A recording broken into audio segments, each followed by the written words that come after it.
गोपिका जीवनस्मरणं गोविंदा गोविंदा। सद्गुरु विठल दास महाराज की जय।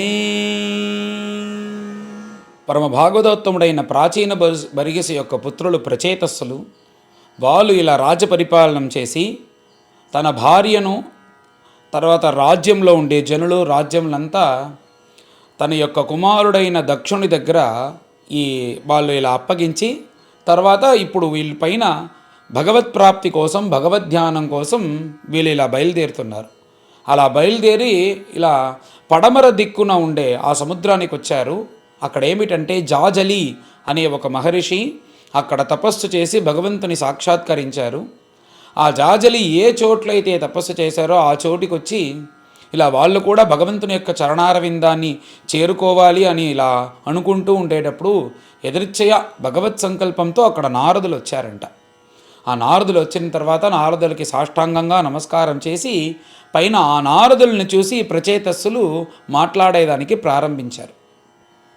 నారదులను చూసి పొగిడి మీరు ఎంత గొప్ప మహాత్ములు, ఎలాగైతే సూర్యుడు ఉండే చోట్లో ఒక చీకటి అనేదే ఉండదు కదా, సూర్యుని యొక్క ఉండేటప్పుడు అంధకారం అనేదే ఉండదు, అలాగ సూర్యుడిలాగా మీరు కానీ ఏ చోట్లో ఉంటారో అక్కడ అజ్ఞానం అనేది ఎవరికీ రాదు, ఎవరికీ ఉండదు కూడా. అలాగ జ్ఞానస్వరూపి అయిన మీరు ఇప్పుడు ఇక్కడికి వచ్చినారే, మీరే మాకు అనుగ్రహం చేయాలి. ఎందుకంటే మేము కూడా పరమేశ్వరుని యొక్క అనుగ్రహం వల్ల భగవంతుని సాక్షాత్కరించి భగవంతుని యొక్క ఆజ్ఞ వల్లనే ఈ రాజ్య పరిపాలన అనేది చేసినాం. 10 లక్షల సంవత్సరాలు ఇలా జగత్ సృష్టి అనేది చేసినందువల్ల మా మనస్సులో ఉండే భక్తి అనేది ఇప్పుడు కొంచెం మంగిపోయి ఉంది. అలాగే ఇప్పుడు తక్కువగా ఉండే ఆ భగవద్భక్తిని మీ యొక్క ఉపదేశం వల్ల దాన్ని బయటకు వచ్చేలాగా మీరు చెయ్యాలి. అంత గొప్ప మహాత్ములు మీరే దీనికి సరైన వారు అంటూ నమస్కరించి ప్రార్థించిన వెంటనే పైన నారదులు ఆ ప్రచేతస్సులు చూసి ఉపదేశించేదానికి ప్రారంభించారు. పైన నారదులు ప్రారంభించేటప్పుడు నేను ఎవరని ఈ లోకంలో పవిత్రమంతుడు, ఈ లోకంలో ఎవరు గొప్పవాడు అని నేనెవరిని అనుకుంటున్నానంటే ఏ జీవును ఈ కులంలో ఆ మతంలో పుట్టం కాకుండా భగవంతుని యొక్క స్మరణతో ఇలా పరంగా భగవంతుని నామం జపించుకుంటూ భగవద్గుణం వింటూ సదా సర్వత్ర భగవత్ స్మరణతో ఉంటూ ఏ జీవం అనేది భూలోకంలో జీవిస్తాడో వాడు ఎక్కడ పుట్టినా అక్కడే అతడే శ్రేష్ఠుడు అని నేను అనుకుంటున్నాను. ఒకవేళ నువ్వు మంచి ఉత్తమమైన బ్రాహ్మణ కులంలో పుట్టి ఉపనయనాది సంస్కారం అంతా చేసుకొని వేదములంతా చదివి బాగా యాగయజ్ఞములంతా చేసి అగ్నిహోత్రములైన అనుష్ఠానమంతా చేసి తపస్సు చేసి నేను భగవంతునికి అది చేశాను ఇది చేశాను ఆ కళ్యాణం చేశాను ఈ కళ్యాణం చేశానని ఇన్ని చేసి నువ్వు కానీ నీ మనస్సులో కొంచెం కూడా భగవద్భక్తి అనేది లేకపోతే దానివల్ల ఏ ప్రయోజనము లేదు అని నేను అనుకుంటున్నాను. అందుచేత ఈ భగవద్భక్తి అనేది చాలా ముఖ్యం. ఈ ప్రపంచంలోనే గొప్పది అనేది ఏమిటంటే సన్యాసం. సన్యాసులను చూస్తే మనం ఎందుకు నమస్కారం చేస్తున్నామంటే వాళ్ళే ఈ ప్రపంచంలో గొప్ప పెద్దవారు. అలాగా సన్యాసం కూడా భగవద్భక్తి ఒక పూట లేకపోతే అది కూడా ప్రయోజనం లేదు అంటూ నారదులు చెప్పి ఈ భగవద్భక్తి గురించే పరమ కర్మఠుడైన మీ తండ్రి అయిన ప్రాచీన బర్హిష్ఠికి కూడా నేను అందుకే దీన్ని ఉపదేశించి పైన నువ్వు తపస్సు చేసి భగవద్భక్తి చేసి భగవంతుని యొక్క చరణారవిందాన్ని చేరుకో అని ఉపదేశించాను. అలాగే అతను కూడా వెళ్ళి భగవంతుని యొక్క చరణారవిందాన్ని చేరుకున్నారు.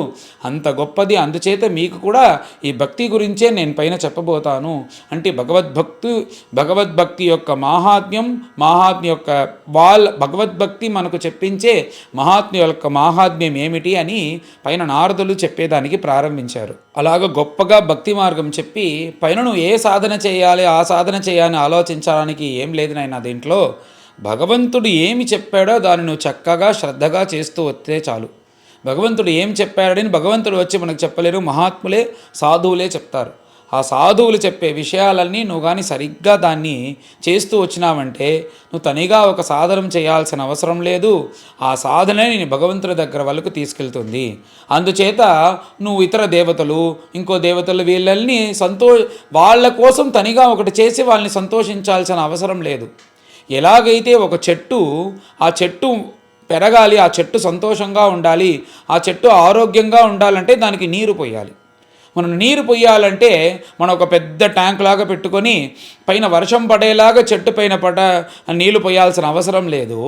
మన కింద ఉండే ఆ చెట్టు యొక్క వేరు ఉంది కదా, ఆ వేరులో కానీ మనం ఆ నీరు పోస్తే చాలు, ఆ వేరు ద్వారా చెట్టు అంతా ఎట్లా సులభంగా ఉంటుందో అలాగనే అన్నిటికీ ఆధారంగా వేరులాగా ఉండే భగవంతుని కానీ మనం కానీ ఆశ్రయించినామంటే ఆ భగవంతుడు అంగి యొక్క అంగంలో ఉండే దేవతలు అందరూ కూడా దీనివల్ల సంతోషిస్తారు. అందుచేత ఎలాగైతే చెట్టు వేరుకు మనం నీరు పోస్తే చెట్టు అంతా సుఖంగా సౌఖ్యంగా ఉంటుందో అలాగనే భగవంతుని కొలిస్తే చాలు మిగతా దేవతలందరూ సంతోషిస్తారు అని చెప్పి ఈ ప్రపంచమంతా భగవంతుని దగ్గరే లయమవుతుంది. ఎలాగైతే బాగా ఎండ వచ్చింది వేసవి కాలంలో, అప్పుడు ఎండ సముద్రంలో నీటిపైన పడి అది ఆవిరిగా మారి సూర్యుడి దగ్గరకు వచ్చి మళ్ళీ అది మేఘంగా మారి మళ్ళీ అది వర్షంగా పడి మళ్ళీ వచ్చి సూర్యుని యొక్క వేసవి కాలంలో వేడితో మళ్ళీ సూర్యుడి దగ్గర ఎలాగైతే అది సూర్యుడి దగ్గర వెళ్తూ వెళ్తూ లయమవుతూ వస్తుందో అలాగలే ఈ ప్రపంచంలో ఉండే అన్ని జీవములు ఇలా భగవంతుడే సృష్టిస్తారు, భగవంతుడే కాపాడుతాడు, భగవంతుడే సంహరిస్తారు. ఇలా భగవత్ సృష్టితో జరుగుతుంది. ఇది సూర్యుడి దగ్గర లయమయ్యే సముద్ర నీరులాగా మనం కూడా భగవంతుడు లయమయ్యి మళ్ళీ వస్తాము. ఇలా జరుగుతుంటుంటే అలాంటి ప్రభులు సత్వం రజస్తమస్ అంటూ 3 గుణంతో ఈ ప్రపంచాన్ని సృష్టి చేసి రక్షిస్తున్నారు. అలాంటి గొప్ప ప్రభులైన భగవంతుణ్ణి మనం భక్తితో చూడాలి. అలాంటి భగవంతుడు ఎక్కడో రూపంలో ఉండాడని చూడకుండా ప్రపంచమంతా భగవత్ స్వరూపం అని మనం చూడాలంట.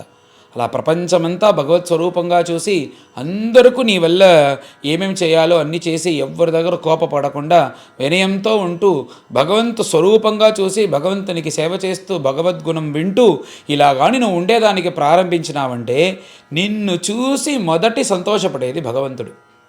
ఎందుకంటే భగవత్ ప్రీతికరంగా మనం జీవించాలి అని ఇక్కడ చెప్తున్నారు. భగవత్ ప్రీతికరం ఏమిటంటే ఈయన చెప్పే గుణములు. ఇప్పుడు మనం సంకల్పంలో అందరూ చెప్తాం కదా, నారాయణ ప్రీత్యర్థం, పరమేశ్వర ప్రీత్యర్థం అంటే ఏమిటంటే నువ్వు చేసే చిన్న సంధ్యావందనం కూడా, నువ్వు చేసే చిన్న అమావాస్య నాడు చేసే నువ్వు ఇచ్చే తద్దినం ఇవన్నీ కూడా నారాయణ ప్రీత్యర్థం, పరమేశ్వర ప్రీత్యర్థం అని మనం చేస్తున్నాం కదా. అది కూడా భగవంతునికి సంతోషం కలగాలని చేస్తున్నాము.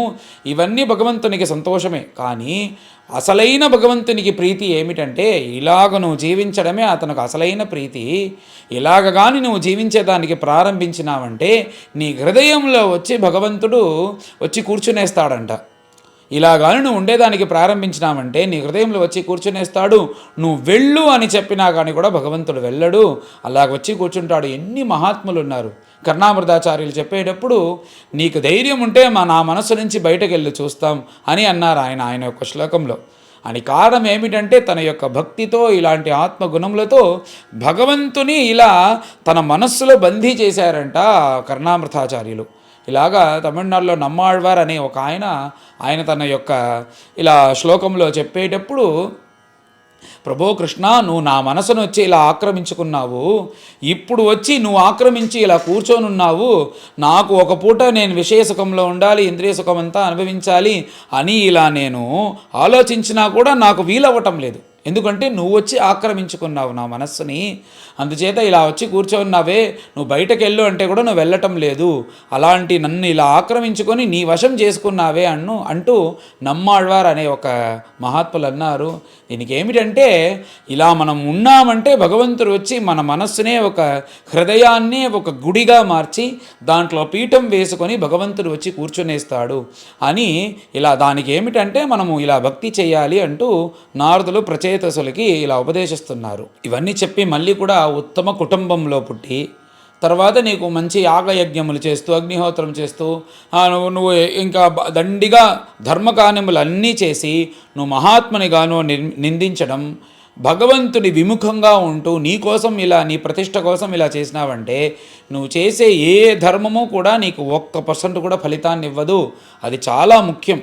నేను పెద్ద కుటుంబంలో పుట్టాను, నేను ఆ యజ్ఞం చేశాను, ఈ యజ్ఞం చేశాను, నేను ఇన్ని శాస్త్రభోజనం చేశాను, ఇంత డబ్బులు ఇచ్చి ఆ గుడి కట్టినాను, అది చేసినాను, ఇది చేసినాను అన్నీ చెప్పేదానికి బయట నుంచి అందరూ చూస్తానంటే నేను ఆశ్చర్యపడతారు, నేను మహాన్ అంటారు.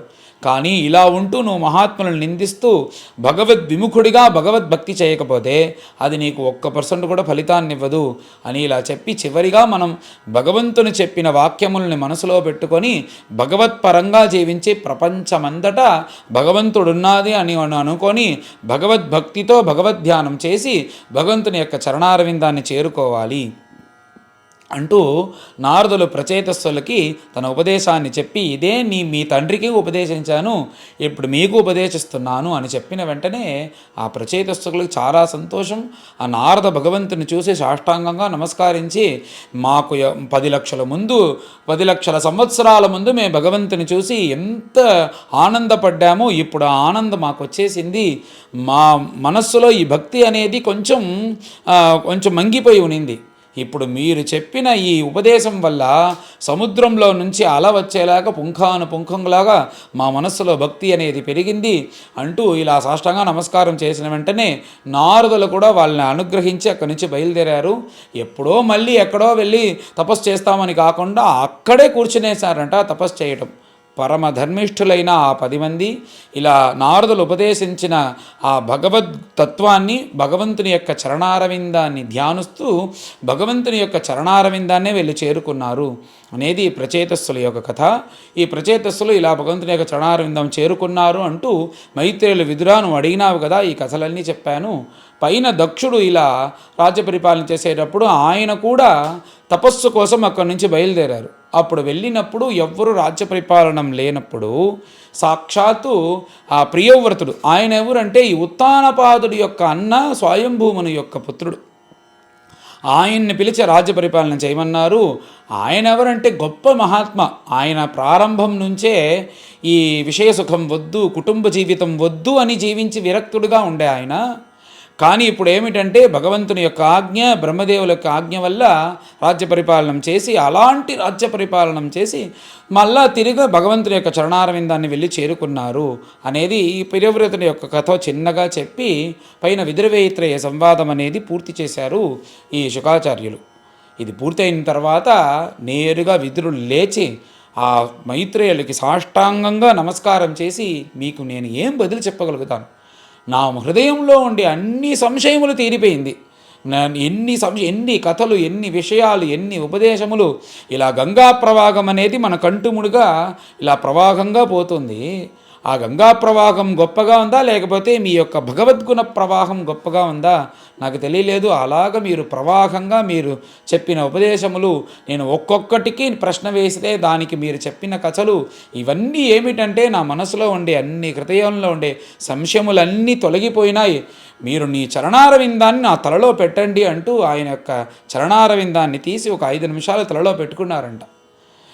ఈ చరణారవింద స్పర్శ వల్ల నా బుద్ధిలో ఉండే ఈ కామక్రోధ దోషములన్నీ పోవాలి అంటూ ఇలా చెప్పి ఆయన సాష్టాంగంగా నమస్కారం చేసి, మీకు నేను ఏం బదులు చెప్పగలను, ఇలా మీరు భగవద్గుణం చెప్పే మీకు ఏదైనా రాజ్యం ఇవ్వగలను, ఇవ్వగలిగితే మీరు తీసుకుంటారా, లేకపోతే మీరు ఇలా చేస్తున్నారని మీకు 10,000 ముందు చెప్పినారంటే మీకు ఒక పొగడత దొరుకుతుంది, దానికి మీరు ఎదురు చూస్తారా? ఏమీ ఎదురు చూడకుండా భగవంతుడు చెప్పాడనే కదా కరుణతో నా కోసం ఇక్కడికి వచ్చి ఇలా భగవద్గుణాన్ని విస్తారంగా వర్ణించారు. అలాంటి మీకు నేను ఏం బదులు చెయ్యగలను అంటూ సాష్టాంగంగా నమస్కారం చేసి, ఇప్పుడు నేను దేనికోసం ఇక్కడికి వచ్చినాను, నా మనస్సులో ఇలా వచ్చి కృష్ణుడు పరమాత్ముడు వైకుంఠం వెళ్ళిపోయాడు, ఆ బాధ నేను భరించలేను, అందుకోసం భగవంతుడు వచ్చి మైత్రేయుల దగ్గర భగవద్గుణం వినమని చెప్పాడు కదా కృష్ణుడు, అందుకోసమే కదా వచ్చినాను.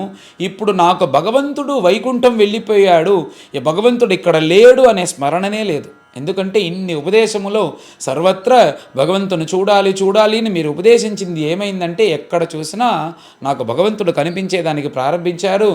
అలాంటి మీ యొక్క ఉపదేశం విన్నందువల్ల నాకు ఏ బాధ లేదు, ఇలాంటి భగవద్గుణం వర్షించిన మీకు నమస్కారం అంటూ ఇలా కృతజ్ఞతను చెప్పి పైన విదురులు ఇలా చూస్తూ ఉండేటప్పుడు మైత్రేయులు కూడా ఆ విదురుని ఆలింగనం చేసుకుని అక్కడి నుంచి బయలుదేరి వెళ్ళారు. విదురులు కూడా అక్కడి నుంచి బయలుదేరి తన యొక్క సొంత ఊరైన హస్తినాపురం ఆశ్రమంకి వచ్చి తన యొక్క బంధువుల్ని చూడాలని బయలుదేరారు అనేది విదుర మైత్రేయ సంవాదం ఈ చతుర్థ స్కందంతో పూర్తవుతుంది. ఎవరైతే ఈ విదుర మైత్రేయ సంవాదం, ఈ రాజుల యొక్క చరిత్రం ఇవన్నీ వింటారో వాళ్ళకి ధన్యం, యశస్యం, ఆయుష్యం, స్వస్థ్యం అన్నీ దక్కుతుంది. ధన్యం దక్కుతుంది, యశస్సు దక్కుతుంది, ఆయుస్సు దక్కుతుంది, సెల్వం, శ్రీ లక్ష్మి దక్కుతుంది, అన్నీ దక్కుతుంది అంటూ ఇలాగా ఎవరైతే దీన్ని పారాయణం చేస్తారో, శ్రవణం చేస్తారో వాళ్ళకి ఇలాంటి ఫలశ్రుతి. ఎందుకంటే మహాత్ముల యొక్క చరిత్రం విన్నామంటే ఏదో 1-2 మనకు దక్కదు. మనకు ఈ ప్రపంచంలో ఏవన్నీ కావాలో అవన్నీ మహాత్ముల యొక్క అనుగ్రహం వల్ల దక్కుతుంది. అది విదుర మైత్రేయ సంవాదం. ఇలాగ ఈ విదుర మైత్రేయ సంవాదానికి ఫలశ్రుతి బ్రహ్మనిష్ఠులు శుకాచార్యులు చెప్పి పైన పంచమస్కందం, ఈ పంచమస్కందం అనేది గద్య రూపంగా ఉంటుంది. ఎందుకంటే పైన వచ్చేదంతా మహాజ్ఞానుల యొక్క చరిత్రం. ఆ జ్ఞానుల యొక్క చరిత్రం వర్ణించేదానికి శుకాచార్యులు గద్యంలో చెప్తున్నారు.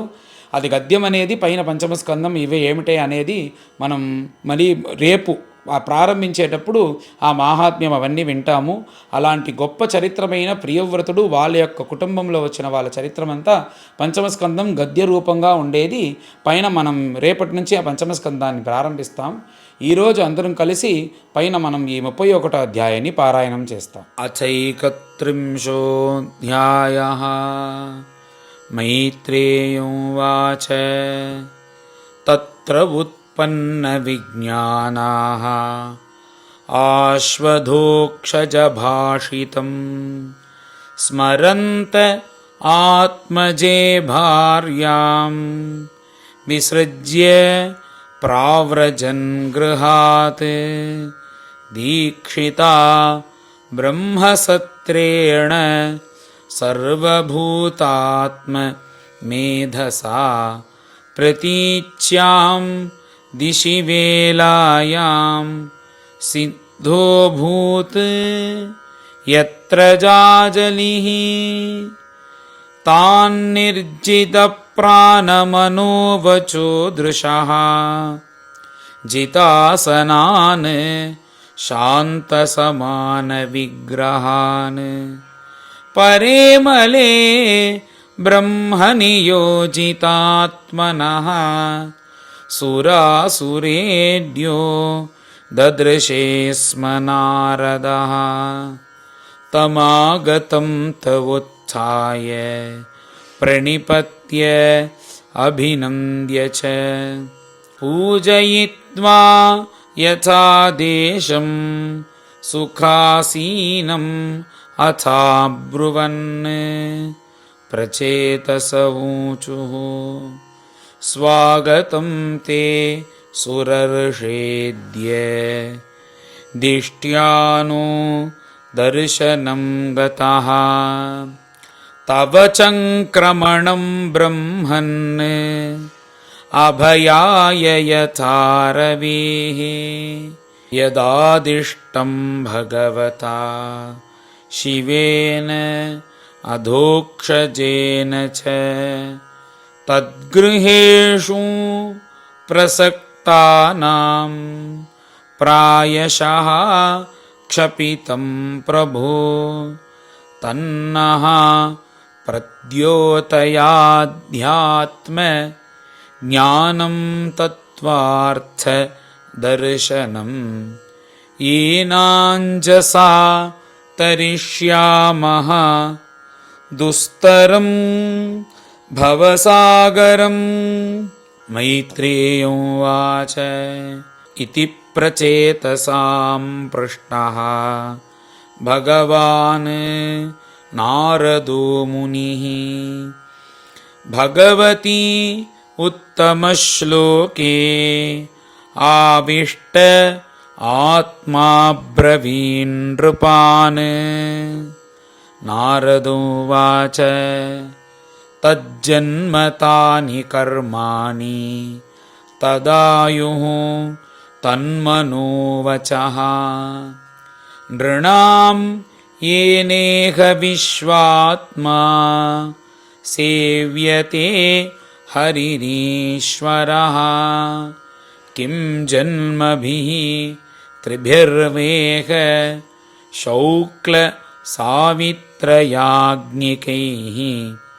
కర్మభిర్వా त्रयी प्रोक्तैः पुंसोऽपि विबुधायुषाः श्रुतेन तपसा वा किं वचोभिः चित्तवृत्तिभिः बुद्ध्या वा किं निपुणया बलेन इन्द्रियराधसा किं वा योगेन सांख्येन न्यासस्वाध्याययोरपि किं वा श्रेयोभिः अन्यैश्च न यत्र आत्मप्रदो हरिः श्रेयसामपि सर्वेषाम् आत्मा ह्यवधिरर्थतः सर्वेषामपि भूतानां हरिरात्मा आत्मदः प्रियः यथा तरोः मूलनिषेचनेन तृप्यन्ति तत्स्कन्धभुजोपशाखाः प्राणोपहाराच्च यथेन्द्रियाणां तथैव सर्वार्हणम् अच्युतेज्या यथैव सूर्यात् प्रभवन्ति वाराः पुनश्च यस्मिन् प्रविशन्ति काले भूतानि भूमौ स्थिरजङ्गमानि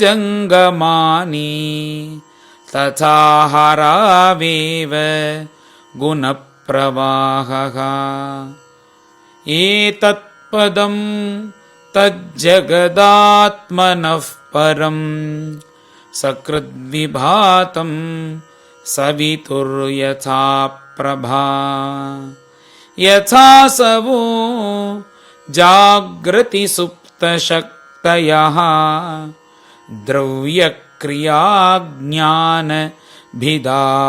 द्रव्यक्रियाज्ञानभिदाभ्रमात्ययः यथा नभसि अभ्रतमः प्रकाशाः ब्रुवन्ति भूपान् भवन्त्यनुक्रमात् एवं परे ब्रह्मणि शक्तयस्त्वमु रजस्तमः सत्त्वमिति प्रवाहः तेनैकमात्मानम् अशेषदेहिनां कालं प्रधानं पुरुषं परेशं स्वतेजसा ध्वस्तगुणप्रवाहम् आत्मैकभावेन भजध्वमद्धा दयया सर्वभूतेषु सन्तुष्ट्या येन केन वा सर्वेन्द्रिय उपशान्त्या च तुष्यत्याशु जनार्दनः अपहत सकलैषणा अमलात्मनि अविरतमेधित भावनोपहूतः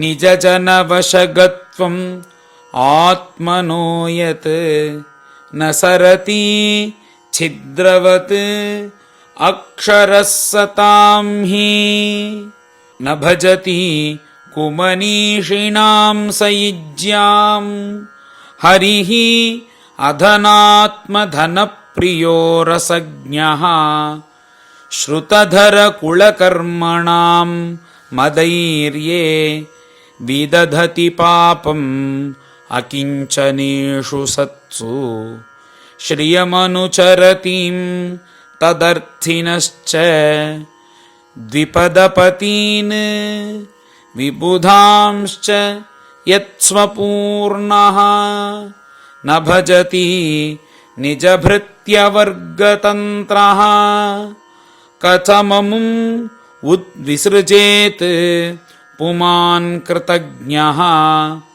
मैत्रेयोवाच इति प्रचेतसो राजन् अन्यांश्च भगवत्कथाः श्रावयित्वा ब्रह्मलोकं ययौ स्वायम्भुवो मुनिः तेऽपि तन्मुखनिर्यातं यशो लोकमलापहं हरेः निशम्य तत्पादं ध्यायन्तः तद्गतिं ययुः एतत्ते भिहितं क्षत्तः यन्मां त्वं परिपृष्टवान् प्रचेतसां नारदस्य संवादं हरिकीर्तनं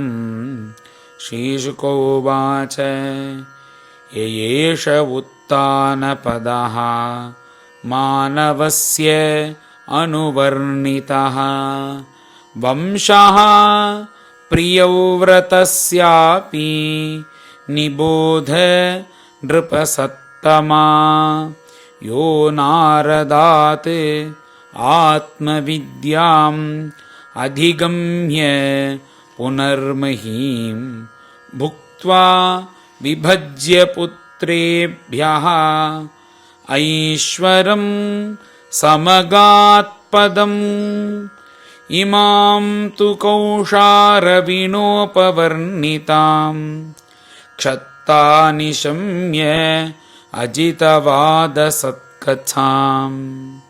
प्रवृद्धभावः अश्रुकलाकुलो मुनेः दधारमूर्ध्ना चरणं हृदा हरेः विदुरोवाच सोऽयमद्य महायोगिन् भवता करुणात्मना दर्शितः तमसः पारः यत्रा किञ्चन गोहरिः श्रीशुकोवाच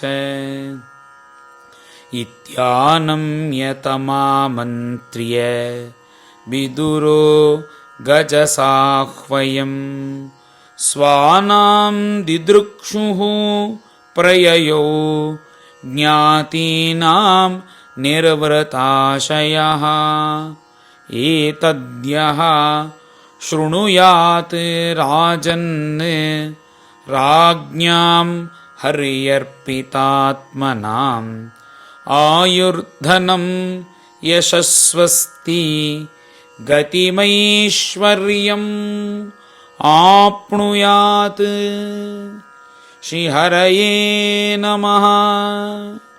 इति श्रीमद्भागवते महापुराणे वैयासक्याम् अष्टादशसाहस्र्यां पारमहंस्यां संहितायां चतुर्थस्कन्धे प्रचेत उपाख्यानं नाम 31 अथ चतुर्थस्कन्धः समाप्तः। गोपिका जीवनस्मरणं गोविन्द गोविन्द। सद्गुरु विठ्ठलदास महाराज की जय।